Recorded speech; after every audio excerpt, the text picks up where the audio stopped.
1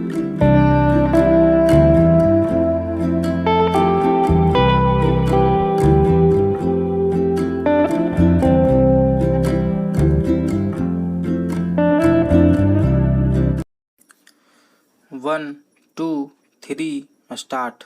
सभापति महोदय, हमारे देश में अनेक संस्थाएं और संगठन हैं और आज हम एक नई संस्था को जन्म लेते हुए देख रहे हैं। फिर भी शायद यह अनावश्यक अथवा आवृत्ति नहीं होगी, क्योंकि हम देखते हैं कि हमारी इच्छा के बावजूद हमारे दल को आरंभ से ही जो स्पष्ट दिशा निर्देश दिया गया था, उसके होते हुए भी लोगों के मन में लोकतंत्र और समाजवाद अथवा धर्मनिरपेक्षता की धारणा स्पष्ट नहीं है। हम अधिकाधिक लोगों में और प्रायः कुशाग्र बुद्धि वाले नौजवानों में छोटे और सरल रास्तों के लिए और लक्ष्य तक शीघ्रता के साथ पहुँचने के लिए बेचैनी पाते हैं। वे यह नहीं महसूस करते कि हम चाहे जो राह पकड़ें, जिधर भी कदम बढ़ाएं, हम सबको आगे बढ़ने की कीमत चुकानी होगी। प्रश्न बस इतना रह जाता है कि हम कितनी और किस प्रकार की कीमत चुकाना चाहते हैं। हमने बहुत ज़्यादा सोच विचार के बाद लोकतंत्र का रास्ता चुना था।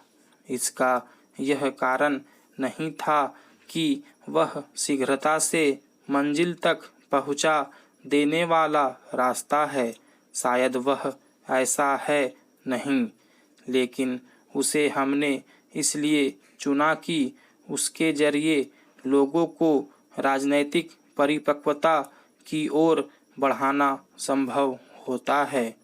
और हमने यह महसूस किया कि हमारी जनता के लिए यह सबसे महत्व का काम है कि देश में जो कुछ भी हो रहा है उसमें उन्हें अपने आप को सम्मिलित समझना चाहिए और देश के विकास में सहभागी बनना चाहिए। यह तभी हो सकता है जबकि उनके सामने चुनाव के लिए विकल्प हों और यह प्रणाली उन्हें इस तरह का मौका देती है। लेकिन दूसरी सभी प्रणालियों की तरह लोकतंत्र के भी अपने खतरे हैं और आज हमें जिस एक खतरे का सामना करना पड़ रहा है वह यह है कि कुछ जगहों में बहुसंख्यक कतिपय अल्पसंख्यकों का स्वरूप बदल देना चाहते हैं या वैसी कोशिश में लगे हुए हैं। हमारे लोकतंत्र का यह तात्पर्य नहीं है। उसका यह अर्थ जरूर है कि हमें मतदान का अधिकार हो, हम अपनी राय जाहिर कर सकें और अंततः जो कुछ बहुसंख्यक लोग चाहें उसे स्वीकार कर लें। लेकिन इसका मतलब यह नहीं है कि हमें कोई वैचारिक शिकंजा जकड़ ले। इसका यह आशय नहीं है कि कोई एक ही समूह को भले ही संख्या में वह बड़ा क्यों न हो यह कहने का अधिकार है कि दूसरे अपने को बदल लें तथा उसके जैसे तौर तरीके से सोचना शुरू कर दें।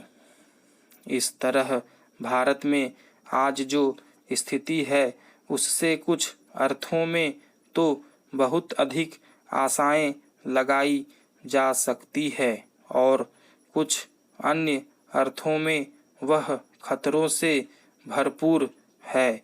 और मेरा ख्याल है कि आशाओं के कारण खतरे और गहरा गए हैं।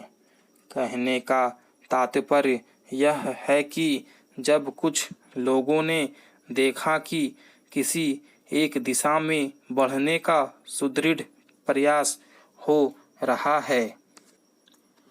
सभापति महोदय, भारत जैसे देश में लोगों की भावना को धर्म और भाषा के साथ जोड़कर या प्रादेशिक स्वार्थों के नाम पर नारेबाजी द्वारा भड़काने से अधिक सरल और क्या हो सकता है। और ये कुछ ऐसी बातें हैं जो हमारी प्रगति और हमारे तीव्र विकास की राह में आड़े आती है। पिछले दिनों मैंने इस देश में कुछ लोगों के कार्यों के बारे में फासिज्म शब्द का प्रयोग किया था। मैंने इसका प्रयोग हल्केपन से नहीं किया था, जैसा कि प्रायः किया जाता है।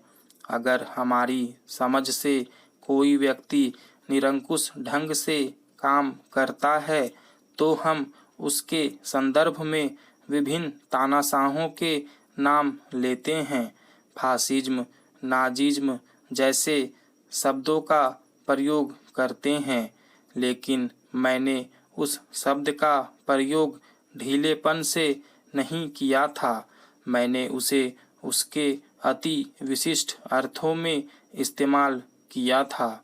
उस प्रणाली ने एक विशेष देश में जो कुछ किया उसे ध्यान में रखकर, वह उस शब्द का आम प्रयोग नहीं था। आज ऐसे दल मौजूद हैं जो सोचते हैं कि हमारे देश में कोई एक समूह या धर्म अन्यों से श्रेष्ठतर है। यह उसी का एक पहलू है जो हिटलर ने कहा था और किया था। सवाल केवल कथन का नहीं था। बातें हमसे बहुतेरे लोग करते हैं, लेकिन हिटलर ने एक पूरे समुदाय का, लाखों लोगों का विनाश करने की ओर कदम बढ़ाया। केवल शब्दों द्वारा नहीं, बल्कि सचमुच कदम उठाकर लाखों को प्रताड़ित किया गया और मौत के घाट उतार दिया गया।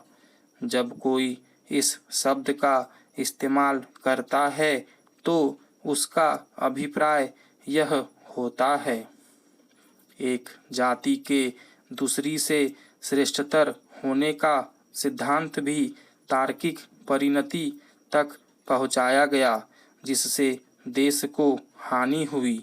यहूदी जाति के लोगों को, चाहे वे वैज्ञानिक रहे हों या कलाकार, उनकी जाति के कारण प्रताड़ित किया गया। जैसा कि मैंने अभी कहा, लाखों लोगों को अत्यंत नृशंस एवं निर्दयी ढंग से मौत का शिकार बनाया गया। अन्यों को अपनी जान बचाने के लिए पलायन करना पड़ा और उन्होंने दूसरे देशों की समृद्धि में योग दिया।